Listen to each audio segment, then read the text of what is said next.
మీకు బెస్ట్ కావాలా? మీకు శ్రేష్టమైనది, అతి విలువైనది కావాలా?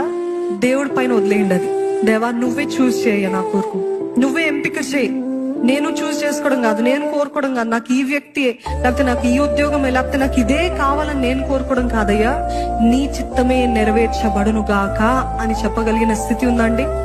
అవును, ఆయన చాలా మంది ఆరాట పడుతున్నారు, వేచి ఉండే సమయంలో ఉన్నారు. పదే పదే దేవుడు అదే చెప్తున్నాడు. చాలా మంది మీలో వేచి ఉండే సమయంలో ఉన్నారు. You're in the waiting season and God's silence season. అవునా కదా? దేవుడు ఎందుకు మౌనంగా ఉన్నాడు? దేవుడు నన్ను ఇంకెందుకు ఇంతకాలం వేచి ఉండమంటున్నాడు? నాకు అర్థం కావట్లేదు అని డిస్కరేజ్మెంట్ వచ్చేస్తుంది. అన్నిటికంటే కష్టమైనది ఏంటి తెలుసండి?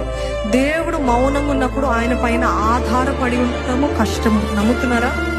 ఆన్సర్ రావట్లేదు, ఎటువంటిది ఏ సమాధానము రావట్లేదు, ఏమీ స్పష్టంగా కనపడట్లేదు. కానీ నన్ను